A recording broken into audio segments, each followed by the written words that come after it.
성가대 찬양 감사드립니다. 오늘 말씀 시편 20편 1절에서 4절에 있는 말씀 가지고 예배의 참된 기쁨이라는 제목으로 말씀을 생각해 보는 시간을 갖습니다. 우리 옆 사람과 한번 인사 나누겠습니다. 잘 오셨습니다. 축복합니다. 사랑합니다.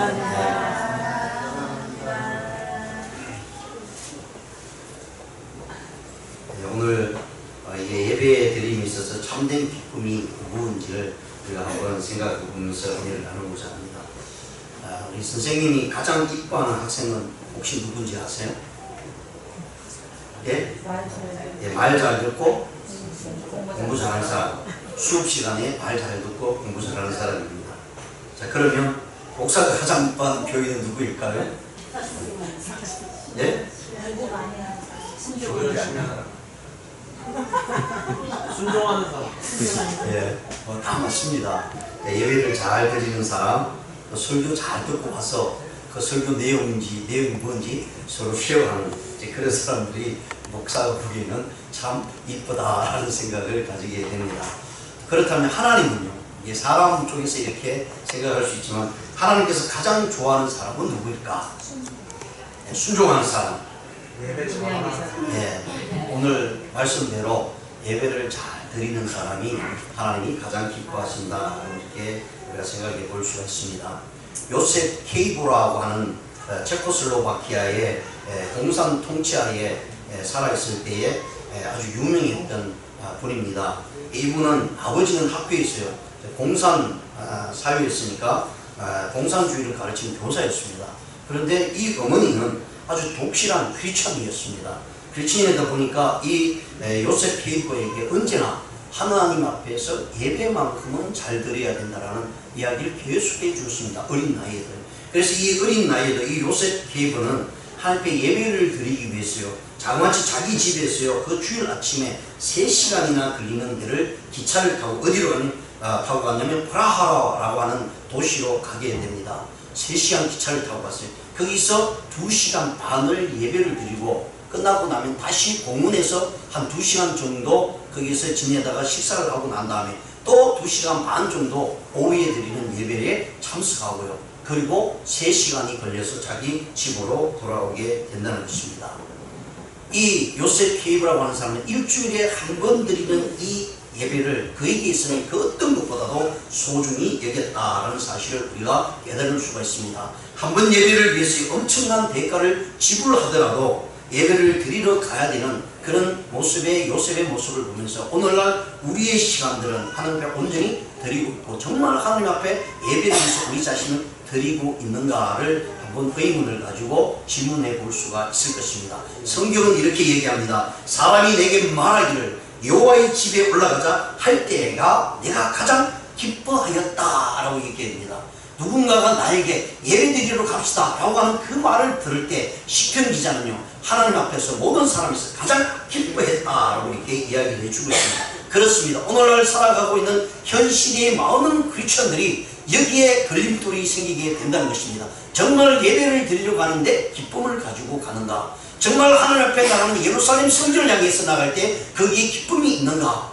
라는 사실을 우리 스스로가 한번 살펴보아야 됩니다. 왜냐하면요, 예배는 하나님 앞에서 가장 절대적인 가치를 가지고 있기 때문이라는 사실입니다. 어떤 것도 비교될 수 없다는 거예요. 상대적으로 나타난 것이 아니라는 얘기입니다. 예배는 하나님 앞에서 절대적인 기준이었기 때문에 그 어떤 사람도 하나님을 믿는 믿음의 백성들이라면 그 예배를 다른 것과 바꿀 수 없다는 사실을 말씀을 해주고 있습니다. 그래서 오늘 본 말씀을 보시면요, 참 예배자가 될 때에 얻는 축복이 잘 묘사가 되어 있는 내용입니다. 오늘 그 말씀 다시 한번 제가 읽어드리면 환난 날에 여호와께 내게 응답하시고, 이런 환난과 고난 시간에 하나님께서 응답하겠대요. 왜 환난 날에 우리에게 응답하겠습니까? 왜 고난의 시간에 우리에게 응답하겠습니까? 야곱의 하나님의 이름이 너를 높이 드시겠다. 환난과 고난 시간에 하나님께서 너를 높이 드시겠대요. 어떤 상황 속에 있었기 때문이냐고 분명히 질문한다면 2절에서 그 말씀을 이야기합니다. 성소에서 너를 도와주시고 라고 말씀합니다. 성소라는 것이 어디입니까? 예배드리는 처소입니다. 하나님 앞에 예배드리는 자에게 하나님께서 복되게 하시겠다고 분명히 말씀합니다. 그러면서 시온에서 늘 붙드신다 그래서 예수 그리스도가 있는 곳, 하나님이 있는 곳에서 늘 붙들어 주시겠다고 말씀합니다. 온전한 예배를 드리는 자에게 하나님께서 환난 가운데 구해주시고요, 어려운 가운데 그를 구해주시고 그를 이름을 높여서 많은 사람들에게 알려주시겠다라고 말씀합니다. 계속해서 말씀하면 내 모든 소재를 기억하시고 그리고 내 번제를 받아주시기를 원하노라. 소재와 번제가 뭐냐, 고대 사회에서는, 구약시대에서는 하나님 앞에 나가서 예배 드릴 때 소제나 번제나 속죄제나 속건제나 화목제를 통해서 하나님 앞에 예배를 드리는 것입니다. 결국은 이 일은 하나님 앞에 나와서 예배 드리는 이들을 하나님께서 그냥 내버려 두시지 않겠다는 얘기입니다. 마음을 다해서 하나님 앞에 예배 드리는 이들에게요, 그들의 모든 환난 속에서 그리고 그들의 이름을 높이시겠다라고 분명히 말씀해 주고 있고, 그렇게 예배 드리는 자들이 주님 앞에 간구하고 소원을 아뢰을 때에 4절에서는요, 내 마음의 소원대로 허락하시고 내 모든 계획을 이루어주시기를 원하노라 라고 말씀합니다. 다윗이요 이 부분들을 분명히 깨달았거든요. 그래서 오늘날 우리 그리스도인들이 하나님 앞에 예배 드리는 것이 얼마나 중요한 것은, 그 예배의 성공자는, 우리 인생의 성공자는 사실을 수없는 목회자들이 또 신학자들이 이야기를 해주고 있습니다. 그렇다면 우리 스스로도 내가 정말 주님 앞에 예배를 통해서 성공의 삶을 살고 있는가를 우리가 한번 이렇게 반문해 보아야 될 것입니다. 참된 예배자가 될 때에 하나님께서는요, 우리의 기도에 응답을 해주십니다.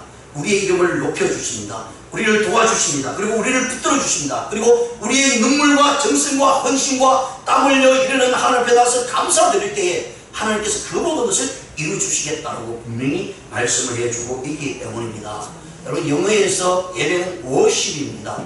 그래서 또 이 워십 서비스라고 얘기합니다. 영어에서는 그 말은 우리가 하나님 앞에 나가서 하나님 앞에 서비스 한다는 얘기입니다. 하나님 앞에 드린다는 얘기입니다. 그래서 워십을 두 단어로 나누면 worth와 십이 됩니다. 그래서 worth는 가치입니다. 그러니까 절대적인 가치입니다. 그래서 워십이라는 것은 하나님 앞에 예배 드린다는 것은 절대적인 가치가 어디에 있냐면 하나님 앞에 있다라는 얘기입니다. 그래서 우리는요, 하나님 앞에 우리 자신들을 드릴 때마다 절대적인 기준이 되시는 그 하나님 앞에 나갈 때 하나님께서 기뻐하시고 즐거워하신다라고 이렇게 말씀을 해주고 있습니다. 그러면 오늘 이 말씀을 통해서요, 제목을 예배의 참된 기쁨이라고 했는데, 그러면 어떻게 예배를 드리고 해서 하나님이 기뻐하시고 그 기쁨 가운데 우리도 기쁨이 있어야 될 거 아닙니까? 예배를 드리는데 우리도 기쁨이 있어야 되잖아요. 그러면 예배를 드릴 때 어떤 모습에 우리에게 기쁨이 찾아오는가, 어떻게 했을 때 우리에게 참된 기쁨이 있는가, 그 부분에 대해서 우리가 한번 생각해 보는 시간을 갖겠습니다. 첫 번째로 준비된 마음의 예배가 기쁨입니다. 준비되지 아니하는 마음을 가지고 예배를 드리는 사람에게는 기쁨이 없습니다. 그리고 그 예배는요, 너무너무 힘듭니다. 무슨 일을 함에 있었어요, 잘된 준비가 있을 때 그 일을 기쁨으로 행할 수가 있고요, 그 일을 당했을 때도 전혀 어렵지 않고 두려워하지 않습니다. 무엇이든지 준비된 마음과 준비된 모습 속에 그것을 당할 때는요, 그 일들이 나에게 기쁨이 됩니다. 목회자도 마찬가지고 여기 계신 분들도 마찬가지입니다. 준비할 때 기쁨이 충만해진다는 얘기입니다. 그래서 그 기쁨을 가지고 하나님 앞에 나가면 그것이 하나님의 놀라운 은혜를 통해서 우리에게 다가오고요, 하나님이 기뻐하신다라고 이렇게 말씀을 해주고 있습니다. 그렇습니다. 하나님께 가장 중요하게 여기시는 것이 무엇인가, 많은 그리스도인들에게 이야기 묻는다면, 또 여기 계신 분들에게, 우리 신앙생활에서 우리 크리스천들에게 가장 중요한 것이 무엇입니까? 라고 하면 대부분 다 그는 하나님 앞에 드리는 예배입니다 라고 이렇게 이야기할 것입니다. 왜 그렇습니까? 예배를 통해서 하나님께서 우리를 만나주시겠다고 분명히 말씀해 주고 있고요, 내가 너를 부른 것은 나 옆에 나와서 나에게 예배하기 위해서 너희들 불렀다라고 분명히 말씀을 해주고 있기 때문입니다. 그래서 그 예배의 중심은요, 내가 아니라 하나님이 중심이 된다는 거예요. 그런데 모두 다 예배를 드리러 오면요, 어떤 마음으로 갔냐면 예배를 보러 오는 거예요. 방관자로, 구경꾼으로 오게 있다는 거예요. 그러니까 그 중심이 누구냐면 내 중심이 된다는 겁니다. 오늘 교회가 힘있게 자라지 못하는 것은요, 저와 여러분, 우리 교회도 마찬가지입니다. 우리 교회는 뭐 다 예외는 아니죠. 어느 날 교회들이 모두 다 보통적인 모습에서 보면 대부분 다 비슷비슷합니다. 근데 거기에서 자라나지 못하고요, 성장하지 못하는 경우는 예배 속에 기쁨이 없기 때문이라는 사실을 분명히 말씀합니다. 그것은 왜냐하면 내가 기준이 되기 때문입니다. 예배는 하나님이 중심이 되어야 되고요, 하나님이 모든 것의 기준이 되어야 되는 것이 바로 예배입니다. 그래서 우리는 예배를 드리러 온다는 말을 사용하게 된다는 것이요. 그래서 여기서요, 우리의 마음의 자세가 하나님 앞에 예배를 통해서 기쁨으로 나타나야 된다는 사실을 분명히 말씀합니다. 그래서 예배의 핵심은요, 하나님께서 우리의 예배를 받으시느냐 받지 아니하느냐라는 문제에 달려있다는 거예요. 내가 예배를 통해서 은혜를 받느냐 받지 못하느냐가 중심이 아니라는 얘기입니다. 근데 대부분 다 우리 예배를 드리러 오신 분들은 은혜 받기 왔다, 위로 받기 왔다, 그게 아닙니다. 예배는 하나님께 드리는 거예요. 그래서 우리가 하나님 앞에 예배를 드림으로 말미암아 하나님의 기뻐하심을 통해서 우리가 위로함을 얻고 평안을 누리는 것이지, 내가 오늘 말씀을 통해서 또 우리 예배 교회에 가서 위로를 얻겠다, 평안을 얻겠다, 또 교회에 가서 뭔가를 얻어야 되겠다고 오시면 항상 그들에게는요 실망과 좌절뿐입니다. 여러분 교회 와보세요. 다 내 마음 같습니까? 아니죠. 다 다릅니다. 근데 거기에서 은혜를 누리고 있다, 은혜를 얻겠다. 목회자가 설교를 하지만 설교에 은혜 되는 사람이 있고 은혜 되지 않는 사람이 있다. 그렇다면 그게 문제가 되잖아요. 그런 마음으로 오게 되면 이건 하나님 앞에 드리는 예배가 아니라 내 중심이 돼서 내가 받겠다라고 하는 마음으로 오게 된다는 사실입니다. 그런데 오늘 본 말씀을 통해서 분명히 말씀드린 것은요, 준비된 마음속에 하나님께서 기쁨이 우리에게 있다라고 분명히 말씀을 합니다. 그래서 이 예배는 우리가 해야 할 일은 은혜 창출을 위한 것이 아닙니다. 하나님께서 기뻐하시는 예배자가 되기 위해서 우리가 왔다는, 나는 예배자입니다. 하나님 앞에 기쁨으로 드리는 예배자로 이 땅에 세우게 되게 되고요. 그런 말미암아 하나님께 주시는 은혜가 우리한테 있다는 것입니다. 그래서 예배 드리는 오는 목적은 바로 하나님 앞에 우리 자신을 드리기 위함입니다. 그렇지 않으면 우리 뭔가를 요구하기 위해서 왔다면 우리는 거기에 눈에 보이는 선물만 관심이 있지 선물을 주시는 분이 누구인지 전혀 관심이 없다는 거예요.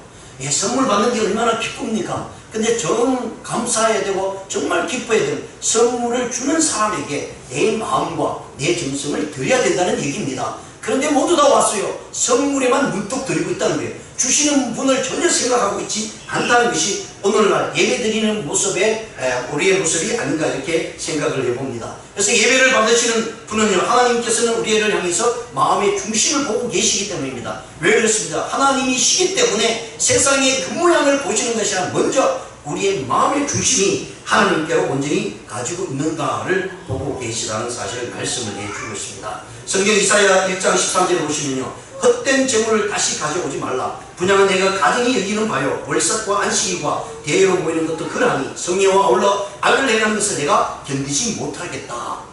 모든 것을 가지고 와서 바치는데 자기 중심입니다. 내가 이 말씀 드리면 하나님께서 우리에게 주실 것이다. 이렇게 분양하면 하나님이 기뻐하실 것이다. 월삭과 안식일과 대회로 모이는 것도 그러하다. 예, 매달 월삭이 되면요, 첫째 날 하나님께 드립니다. 그리고 그날 또 금식기도도 합니다. 또 안식일이 되면 정성을 다해서 하나님께 바칩니다. 그럼에도 불구하고 그 마음이 하나님께 드려지지 않는다는 얘기입니다. 내가 뭔가를 받기 위해서요, 뭔가를 은혜를 받기 위해서 왔다면 그 예배는 나에게 있어서는 실패자가 되었다는 사실을 분명히 말씀을 해주고 있습니다. 하나님께서 분명히 말씀합니다. 내 백성은 나로 하여금 찬송을 되게 하기 위해서 하나님께서 부르셨다라고 이렇게 분명히 말씀을 해주고 있다는 거예요.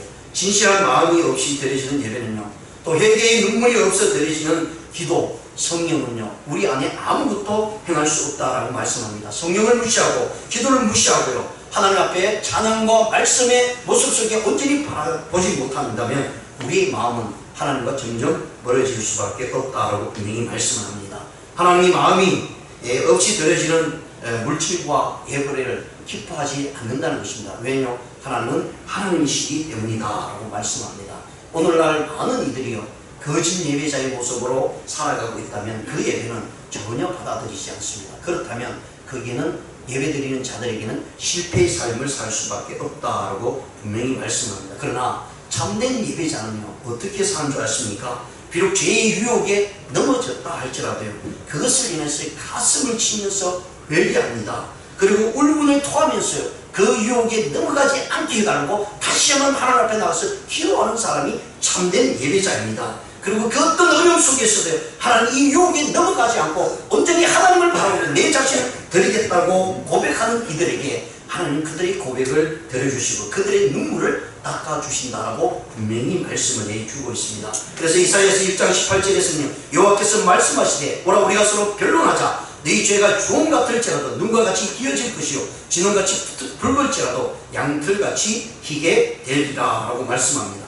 하나님이 기뻐하시는 참된 예배는 예배의 모습을 찾는 것이 아니라 예배자가 어떻게 하나님 앞에 나가 있는가에 달려있다라고 말씀합니다. 예, 하나님을 사랑하고요 하나님을 높이는 사람은 예배 시간이 기다려집니다. 여러분 오늘 교회 오실 때 예배가 기다려져서 야, 예배를 통해서 하나님 앞에 내가 드릴 수 있다는 그 기쁨 때문에 나오셨습니까? 아니면 마지 못해서 예배에 참석하는 모습으로 예배에 참석하지 않으면 하나님 혹시 나에게 벌을 내려주지 않을까 그런 두려운 마음으로 혹시 참석하고 있습니까? 그것은 결코 하나님을 만나는 마음이 아니란 얘기입니다. 예배를 드리는 사람의 모습이 아니란 얘기입니다. 앞에서 말씀을 드렸지만요 예배를 드리기 위해서 준비하시고 하나님을 만나러 가고 있다는 사실 앞에 감격이 내 안에서 일어나야 됩니다. 그에게 와서 예배를 드릴 때요 그 예배의 상황이 어떤 모습으로 내게 다가온다 할지라도 이미 내 자신이 하나님께 드리고자 할 때 그 모든 것이 받아들여지게 되고요 그 예배는 기쁨이 충만해질 것입니다. 그렇지 않고요 예배를 통해서 내가 하나님 앞에 나와서 오늘 교회 나와서 예배를 통해서 뭔가 얻겠다고 오면 모두 다 실패할 수밖에 없습니다. 왜 그렇습니까? 은혜 받으러 왔는데 저 사람 보니까 왜 저렇게 옷을 입고 왔지? 이 은혜가 안 되는 거예요. 아니 목사님 오늘 왜 또 그런 하필 그런 말을 해서 내 마음을 불편하게 했지? 이게 은혜가 안 되는 거예요. 또 어느 날은 목사님 오늘 왜 이렇게 힘이 없나? 목소리가 왜 작지? 또 어느 날은 목소리가 좀 크면 왜 이렇게 자통을 싸움을 먹여다 왜 이렇게 소리가 크지? 이런 모습을 통해서 전혀 은혜가 안 돼요. 왜요? 내가 은혜 받기로 하고 왔기 때문에. 그런데 내가 하나님께 드리고자 하는 사람들의 마음은요 전혀 다른 모습으로 나타난다고 분명히 말씀을 해주고 있습니다. 어떤 분이 어떤 성도님이 세상 일이 너무 바빴어요. 주일도 빠지고 열심히 일을 했습니다. 그러던 어느 날 지쳐서 책상 위에 엎드려서 잠깐 낮잠을 자는데 꿈을 꾸게 됐습니다. 꿈에 사다리가 보이더니 그 사다리가 이렇게 하늘로 연결이 되어 있는 거예요. 그래서 참 이상하다 하고 이 분이 그 사다리를 타고 하늘로 계속 천국을 향해서 올라갑니다. 한참을 올라가다 보니까 그 사다리 계단 하나가 딱 비어 있는 거예요. 그래서 그 비어 있는 사다리를 거쳐서 한 칸 올라가려고 하는데 너무 힘이 드는 거예요. 너무 애를 먹었습니다. 그래서 그러면서도 때로는 혹시 잘못해서 떨어지지 않을까 위험한 생각을 가지면서도 힘을 다해서 한 칸을 뛰어넘어서 그 다음 계단에 올라서서 또 올라갑니다. 한참을 올라가고 있는데요. 이번에는 한 개가 없는 것이 아니라 세 개가 한꺼번에 없는 거예요. 그래서 아무리 발부둥 치면서 올라가려면 도저히 안 되는 거예요. 그래서 이분이 이렇게 얘기합니다. 아니 하나님 도대체 한 개도 아니고 세 단이나 없는 이런 사다리를 나에게 주시면 도대체 어떻게 하늘로 올라가란 말입니까? 하면서 불평불만을 토해냅니다. 그때 천사가 이 성도에게 이렇게 얘기합니다. 그 단은 하나님이 뵌 것이 아니라 당신이 주의를 보면서 스스로 뵌 것이요 라고 이렇게 이야기를 했습니다. 네, 그렇습니다. 주일마다 우리가 하나님 앞에 드리는 예배는요 한 계단 한 계단 하나님 나라로 올라가는 영혼의 힘을 나타내는 부분이 나라는 사실을 말씀합니다. 하늘 가는 우리의 길은 더욱 뚜렷하게 주님의 나를 온전히 지킴으로 말미암아 분명해질 것입니다. 그리고 그것을 통해서요 하나님께서는 천국을 우리에게 맛보게 할 것입니다. 내가 인생에 있어서 가장 보람된 일이 어디라고 생각하십니까? 저는 아무리 생각해봐도요 여러 일들이 많이 있습니다. 저도 결혼을 했고요 저도 자녀들 다 낳아봤습니다. 그럼에도 불구하고 지금 제 뇌리 속에서 뚜렷하게 남는 것은요 어린 시절에 교회 가는 것입니다. 그 교회 가는 길이 어떤 교회냐면 제가 우리 시골 동네에서요 교회를 가려면 공동묘지를 지나야 됩니다. 여러분 한국의 공동묘지는 산속에 산 위에 등선이 있습니다. 제 동네에서 넘어가는데 그런데요 지금도 정말 기억에 또렷이 남는 것은 크리스마스 때 그때 초등학교 4학년인가 5학년인 것 같아요. 열심히 성경을 외우고 크리스마스 이브 때 발표하잖아요. 그래서 여러 가지 이런 행사를 하면서요 맡았던 게 있었어요. 근데 혼자 밤 그 5시 6시 넘어서요 그 공동묘지를 딱 넘어서 교회를 갑니다. 근데 정말요 딱 공동묘지 올랐으면 이 머리끝이 쫙쫙 오릅니다. 온몸이 그냥 샥 해요. 그런데도 그 일을 갔다가 9시, 10시에 혼자서 넘어옵니다. 근데 지금 생생해요. 왜 그랬을까요? 교회 모임이 기뻤고, 교회 가서 예배 드리는 것이 기뻤고요. 그러다 보니까요, 어린 시절인데도요, 이게 초등학교를 졸업하고 중학교 이제 중고등부에 들어가면 주로 이제 중고등부 모이는 예배 시간이 있잖아요. 그러면 토요일도 모입니다. 주일도 모입니다. 그리고 새벽 기도에도 나갔어요. 그런 생활이 지금에는 더 또렷이 남습니다. 왜요? 그 시간이 너무나 기뻤기 때문에, 그 시간이 너무나 행복했기 때문에 뭔가를 얻으려고 하는 것이 아니라 그래서 예배 드리는 그 자체가 기뻤습니다. 말씀 듣는 것이 기뻤습니다. 그러다 보니 찬양이 기쁩니다. 기도가 기쁩니다. 말씀 듣는 것이 기뻐요. 왜요? 내가 하나님께 드리려고 하는 마음으로 갔더니 찬양이 기쁨으로 들리고 마음의 기쁨이 충만해지다 보니까 찬양도 열심히 하게 됩니다. 기도도 소리 높여서 외치게 됩니다. 말씀을 들을 때 기쁨이 기억이 내 안에 충만하게 된다는 사실. 그렇게 오지 아니하면 찬양도 드릴 때 왜 이렇게 어려운 찬양을 드려서 이렇게 힘들게 하느냐 이런 생각이 든다는 얘기입니다. 그런데요, 기쁜 마음으로 오늘 하나님 앞에 예배를 드리러 오면 그 찬양이 내게 은혜가 됩니다. 기도가 은혜가 됩니다. 왜요? 내가 드리려고 왔기 때문에. 그것이 하나님이 기뻐 받으시는 기도의 모습이고 우리의 삶의 모습이고 예배의 모습이다 라고 이렇게 분명히 말씀을 해주고 있는 것을 우리가 성경을 통해서 분명히 말씀합니다. 그래서 준비된 마음이야말로 그것이 가장 기쁨의 예배를 드릴 수 있다는 사실이에요. 지금 아까 우리 전영재와 우리 지수자매가 이번 주 토요일 날 결혼식 합니다. 결혼식 하는 날 정말 기쁘죠. 근데 그 준비하는 과정이 정말 기대가 되는 거예요. 하나하나 준비해 나가면서요, 결혼의 기쁨을 느끼는 거예요입니다. 어느 날 갑자기 결혼하는데 그게 기쁨이 아니라 모든 것이 그렇습니다. 오늘 초등학교에 어린 아이 하나가 우리 예배를 드리는데 초등학생 우리 어린 자녀가 오늘 오후에 어디 가는 것 때문에 너무 기뻐가지고 있더라고요. 그래서 왜 그렇게 기쁘냐면 그것 오후에 3시에 어디에 가게 있는데 그게 자기는 너무 좋대요.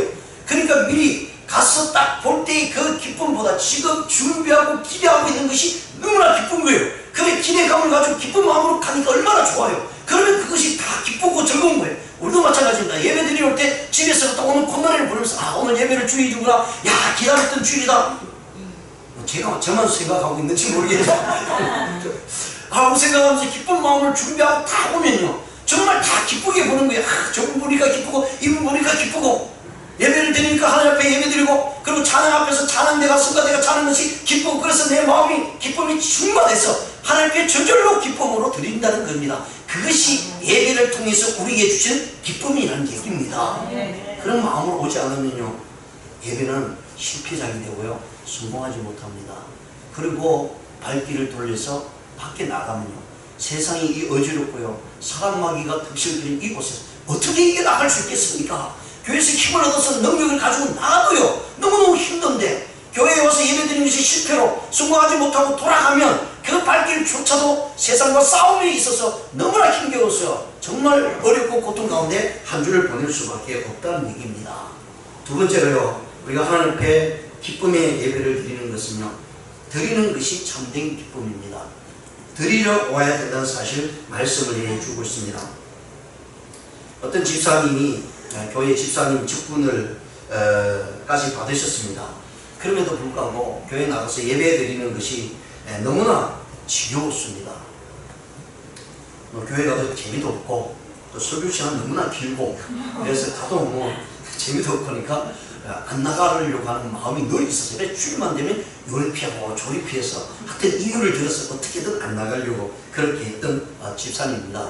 그래서 주일 아침만 되면 어떻게 피해나갈까 궁리하고 있는 거예요. 얼마나 힘듭니까? 도둑이 쉬운 것 같아도요, 도둑질 하시면 너무 힘들대요. 왜냐하면 계산을 하고 연구를 해야 되잖아요. 그래서 여러 가지 상황을 다 연구를 해서 도둑질을 하러 가야 되는 거예요. 그 밤새워서 머리를 굴리고 어떻게 하면 안 들키지? 어떻게 하면 좋은 굴리? 왜 그렇게 삽니까? 그냥 가면 되잖아요. 예배 드리러 오면 됩니다. 안 가려고 애를 쓰면 요리조리 핑계 대다 보면 나중에 그게 너무 지친다는 거예요. 이 집사님이 또 결국 그래서 주일이 왔습니다. 그러다 보니까 아내 집사님에게 여보, 오늘은 우리가 대표로 한 사람만 가기하자. 그래서 당신이 대표로 교회 예배 드리러 가시오 하고 남편은 집에서 그냥 내가 집 정리하고 집을 볼게 하면서 있다가 그만 그 예배 시간에 이 남편도 집에 소파에 앉아서 그만 잠이 들고 말았습니다. 그런데요, 그 잠이 들고 있는 사이에 자기가 눈을 떠서 딱 보니까 자기 아내와 함께 지금 중국문 앞에 딱 있는 거예요. 중국문 앞에 두 사람이 딱 가서 중국을 들어가는 걸 봤는데 중국문을 지키는 천사가 이 집사님들에게 이렇게 묻습니다. 당신들은 두 부부가 아닙니까? 그랬더니 예, 우리가 부부입니다 라고 이렇게 했습니다. 그랬더니 이 천사가 하는 말, 그럼 대표 한 사람만 천국에 들어가십시오. 이 얘기를 듣는 순간 이 남자 주장이 잠에서 벌떡 일어나게 됩니다. 너무 충격적, 너무나 생시 같은 모습을 경험을 했거든요. 정말 이렇게 살아있는 것 같이 천사를 보고 하늘 앞에서 천국이 보이는데요. 천사가 이렇게 딱 얘기하는데요. 막 거기에서 충격을 받고 잠이 벌떡 일어나게 되었다고 합니다. 그리고 그 이후로요, 이분이 그 엄청난 꿈에서 경험했던 것을 생각하면서 예배에 빠지지 않으려고 충성을 다해서 섬기고, 그래서 그 기쁨을 회복함으로 말미암아 하나님께 귀하게 쓰임받는 집사님으로 또 기쁨을 누리는 삶을 살았다라고 이렇게 이야기해 주고 있습니다. 사랑하는 성도 여러분, 하나님 앞에 예배를 기쁜 마음으로 드리십시오. 그렇지 않냐면 우리의 삶 자체가 너무 힘듭니다. 구약에 보시면 엘리 제사장 두 아들이 있습니다.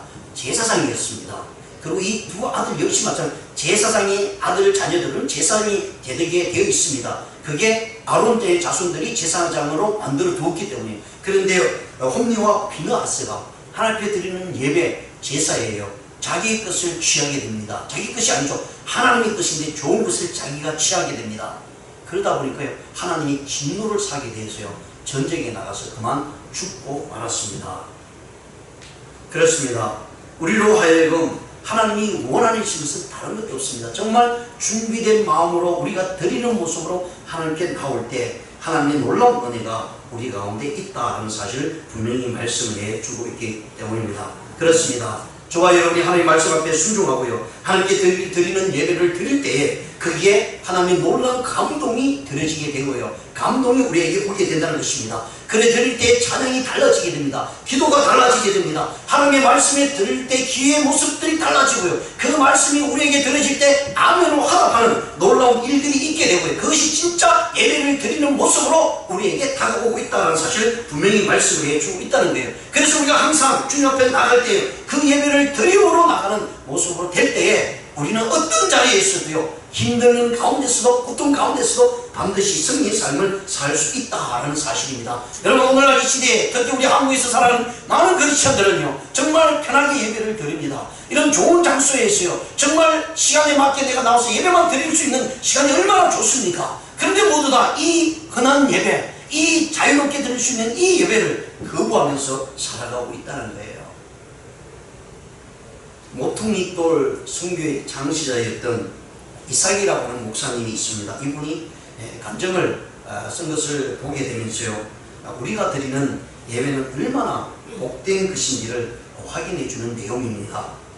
80년대 말경에 구소련 어느 도시에 한 비밀 예배처를 탐방할 기회를 얻었다고 합니다. 그래서 예배처에서 가보니 예배를 드리기 전이었습니다. 기도를 준비하시는 분이 있고요, 또 어떤 분들은 성경을 읽는 분들도 있고, 그런데 참 이상한 것은 기도를 드리는 분이나 성경을 통독하는 분들이 계속 울고 있는 거예요. 눈물을 흘리면서 성경을 읽고 눈물을 흘리면서 기도하고 있는 거예요. 그러면 이 목사님은 그래, 제가 뭐 예배 전이니까 회개하는 모습인가 보다 생각을 하고요, 예배가 시작이 되었습니다. 이 예배가 시작이 되었는데도 계속해서 이분들이 울음을 그치지 않는 거예요. 그리고 낡은 풍금으로 반주를 하는 단 몇 명뿐인 성가대원들도요, 송영을 부르면서요, 울음 때문에 제대로 나오지 않고, 또 회중의 찬송 소리도 울음 때문에 제대로 나오지 않는 거예요. 설교를 들을 때에도, 찬송을 할 때도 계속해서 울음을 그치자며 흐느끼면서 찬양을 하고 말씀을 듣는 것입니다. 왜 그럴까? 이 이삭 목사님이 궁금했던 거예요. 아니, 이 예배는 어떤 예배이기에 모두 처음부터 끝까지 저렇게 흐느끼면서 울면서 기도하고 찬양을 하고 말씀을 듣고 있을까? 굉장히 궁금했죠. 그래서 예배가 끝난 다음에 이 모습으로 있는 성도님에게 질문을 했습니다. 왜 이렇게 예배를 이렇게 다 울면서 예배를 드립니까? 라고 이렇게 이야기를 했더니 그 중에 한 분 성도님이 그것이 이 세상에서 드리는 마지막 예배가 될 줄도 모르기 때문입니다. 라고 이렇게 대답을 했다고 합니다. 예, 하나님 앞에 드리는 예배가 마지막이라고 생각할 때 그 예배는 너무나 가치가 있고요. 너무나 큰 은혜로 다가오고 있다는 사실입니다. 왜냐하면 거기는 소련이 지배하에 있는 시기였습니다. 그들 중에는 어느 날 갑자기 KGB, 이게 KGB가 여러분 우리 한국으로 말하자면 미국으로 말하자면 CIA, FBI, CIA 이런 정도 됩니다. 거기에 잡혀가서 20년이 지나고 30년이 지났는데도 돌아오지 않는 분들이 많이 있었기 때문입니다. 언제 이렇게 예배를 드리다가 잡혀서 죽음을 향해서 가야 될 줄 모르기 때문에 이 예배가 마지막이라고 생각하니까 그들이 하나님 앞에서 눈물 흘리며 기도할 수밖에 없는, 눈물 흘리며 찬양하고 말씀을 들을 수밖에 없는 모습이 되었다라고 이렇게 말씀을 해주고 있습니다. 그렇습니다. 우리가 드리는 예배가 이런 마음으로 드려야 됩니다. 그리고 그 예배가 하나님 보시기에 아름다운 예배다라고 이렇게 말씀을 해주고 있습니다. 여러분, 생텍 쥐벨이라고 하는 분이 어린 왕자에 나오는 책에 이런 명언을 했습니다. 네가 오후 4시에 온다면 나는 3시부터 행복할 거야. 그렇습니다. 좋은 일이 있어서 그 날짜가 점점 다가오면요, 이미 미리부터 우리는 준비하고 기뻐하고 즐거워하는 모습이 있다는 거예요. 누구를 만난다면 그 시간을 만나기 위해서 미리 1시간부터 2시간 전부터 그 기쁨이 충만해 있는 것을 볼 수가 있습니다. 그래서 성경은 이렇게 말씀합니다. 시편 122편 1절입니다. 앞에서 이미 말씀을 드렸는데 사람이 내게 말하기를 여호와의 집에 올라가자 할 때 내가 기뻐하였도다. 예배를 드리러 갑시다. 기도 모임에 갑시다. 라고 하는 소리가 여러분 들었을 때 기쁘십니까? 그분은 정말 예수님을 만난 분입니다. 그런데요, 바빴어요. 시간이 없었어요. 이런 분들은 가슴에 손을 넣고 한번 깊이 생각해 보아야 된다는 것입니다. 로마서 12장 1절에요. 이렇게 말씀합니다. 그러므로 형제들아, 내가 하나님의 모든 자비하심으로 너희를 권하는 너희 몸을 하나님이 기뻐하시는 거룩한 산제물로 드리라. 이는 너희가 드릴 영적 예배이라 라고 말씀합니다. 어떻게 드리라고요? 내 몸을 하나님이 기뻐하시는 산제물로 드리래요. 아낌없이 내 몸의 모든 것을 드리라고 얘기합니다. 그리할 때 하나님께서 기뻐하시고, 그리할 때 드릴 때 우리 자신에게 하나님의 놀라운 기쁨이 우리에게 전달된다고 분명히 말씀을 해주고 있습니다. 그렇습니다. 역사가 시작이 되면서요, 참 예배자와 거짓 예배자가 뚜렷이 나타났습니다. 그것이 어디에서 나타나냐면 예배를 통해서, 하나님 앞에 나가서 예배를 통해서 거기에서 거짓자와 참된자가 분명히 나타났다는 것을 우리가 성경을 통해서 살펴보게 됩니다. 인류가 시작이 되면서요, 가인과 아벨이 그 모습을 우리에게 보여주었습니다. 예배의 집회자였던 가인은요, 사람을 죽이는 일에 앞장서가게 되고요, 하나님부터 멸망받는 존재로 살아갈 수밖에 없습니다. 그러나 하나님 앞에 온전한 예배를 드리고 참된 예배를 드릴 때 하나님께서는 아벨을 통해서요, 귀한 생명의 역사를 우리에게 보여주셨다라고 이렇게 말씀을 해주고 있기 때문입니다. 저와 여러분이 하나님 앞에서 예배를 드리는 모습이 보는 것으로 끝나서는 안 됩니다. 보러 오는 것은 참관자로 구경꾼으로 오는 것이 아니라 정말 예배를 드리는 예배자로, 내가 하나님 앞에 예배를 드리는 사람으로 드려질 때에 거기는 우리에게 기쁨이 있고요, 우리에게 성령의 충만함이 분명히 있다라고 분명히 말씀을 해주고 있습니다. 그래서 이 예배는요, 처음 시작과 함께 축도 끝나는 그 시간이 다 예배입니다. 어떤 분들은 착각을 합니다. 설교만 들으면 예배를 잘 드렸다고 이렇게 생각을 합니다. 예, 그것이 한 부분이, 그러나 예배는요, 처음 묵도와 함께 축도가 끝난 그 시간이 예배입니다.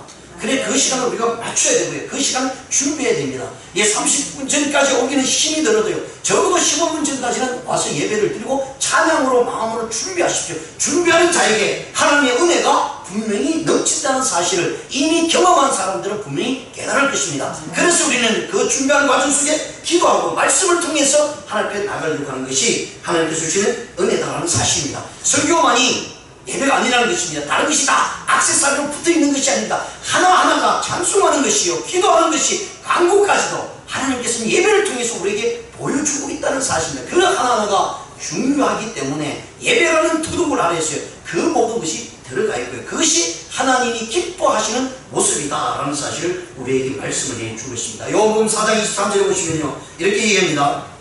참 아버지께 참되게 예배하는 자들은 영과 진리로 예배할 때가 오면 곧 이때라. 아버지께서는 자기에게 이렇게 예배하는 자들을 찾으시니라. 하나님의 영이시니 예배하는 자가 영과 진리로 예배할지니라 라고 말씀을 해주고 있습니다. 예, 내 뜻을 아뢰고 내 기도의 소원을 아뢰는 것이 아니라 하나님의 뜻이 무엇인지 그것을 발견하는 것이 예배입니다. 그런데 자꾸 우리의 뜻을 하나님께 알리려고 해요. 우리의 소원을 하나님께 알리려고 해요. 근데 그러기 전에 이 예배는요, 하나님의 뜻이 어떤 모습으로 있는 걸 나가게 되어야 되는 것이 바로 예배라는 사실을 분명히 말씀을 해주고 있습니다. 자, 그렇다면 이 예배를 통해서 하나님은요, 우리에게 축복의 기쁨을 주십니다. 그 예가 누구인가 하면 아브라함과 모세입니다.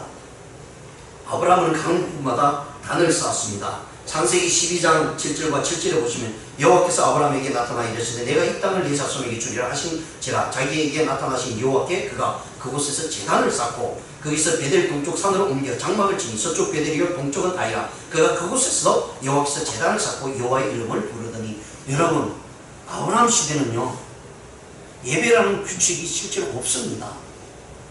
모세가 하나님으로부터 예배에 대해서 들었잖아요. 그럼 아브라함은 이미 몇백 년 전의 사람입니다. 그럼에도 불구하고 아브라함은요, 하나님을 만나고 하나님 앞에서 무엇이 중요한가를 분명히 깨달았습니다. 그래서 그는 가는 곳마다 제단을 쌓아서 하나님께 예배했다라고 말씀을 해주고 있습니다. 그래야 할 때 하나님께서 이 아브라함에게 축복을 주셨다라고 말씀합니다. 13장 18절에도 보시면 이 아브라함이 장막을 옮겨 헤브론에 있는 마모리 상수리 수풀에 이르러 거주하며 거기서도요 여호와를 위하여 제단을 쌓았다. 즉 하나님을 예배했다는 것입니다. 모든 삶의 중심이 어디에 있었냐면 하나님께 예배했다는 것입니다. 왜냐하면 예배를 통해서 하나님께 주시는 엄청난 은혜와 축복이 있기 때문에 은혜를 받기 위해서, 내가 축복을 받기 위해서 예배를 드리는 것이 아니라 먼저 하나님 앞에 예배를 드림으로 나갈 때 그의 마음속에 기쁨이 충만했습니다. 그것으로도 충만했습니다. 그러나 그 나머지는 하나님께서 선물로 주신다고 분명히 말씀을 해주고 있다는 거예요. 창세기 22장 12절에도요 그의 아이에게 내 손을 대지 말라, 그에게 아무 일도 하지 말라. 내가 내 아들 내 독자같이 내게 아끼지 아니하시니 내가 이제 네가 하나님을 경외하는 줄 알리라. 여기서 경외하는 것은 하나님을 예배하는 것입니다. 네가 진짜 지금까지 제단을 쌓고 예배를 했는데 진짜 예배를 드느냐? 이미 진짜 예배를 드렸거든. 그럼에도 불구하고 하나님은 아브라함에게요 요구하고 있는 모습이 무엇이냐? 네가 나에게 올바른 예배를 드리고 있느냐? 네 자식까지도 드려서 하나님께 예배를 드릴 수 있겠느냐? 이 말씀입니다. 그리할 때 하나님께서는요 아브라함에게 엄청난 축복을 줍니다. 22장 뒷절에 16절 17절에 보면 이르시되 여호와께서 이르시기를 내가 나를 가르쳐 맹세하는 네가 이같이 행하여 내 아들 내 독자도 아끼지 아니하였은저 라고 말씀합니다. 하나님께 예배를 드리니까요, 하나님께 아낌없이 드리니까 하나님께서 뭐라고 하니 내가 내게 큰 복을 주고 내 씨가 크게 번성하니 하늘의 별 같고 바다의 모래와 같게 하니 내 씨가 그 대적의 성문을 차지하리라 라고 말씀합니다. 여러분, 우리는 복받기 위해서 예수 믿지 않습니다. 뭔가 얻기를 위해서 예수 믿지는 않습니다. 그럼에도 불구하고 우리는 복을 원하고 있죠. 충만한 은혜와 행복된 삶을 살기를 원합니다. 그것이 기점은 아니지만 그러나 하나님이 중심이 되어서 살아가게 되면 하나님께서 이러한 복을 분명히 주신다라고 분명히 말씀합니다. 모세에게도 하나님께서 축복을 주시는데 어떤 축복을 주시냐면 출애굽기 3장 12절은 하나님이 이르시되 내가 반드시 너와 함께 있으리라. 내가 그 백성 애굽에서 인도하여 낸 후에 너희가 이 산에서 하나님을 섬기리니 이것이 내가 너를 보낸 증거니라.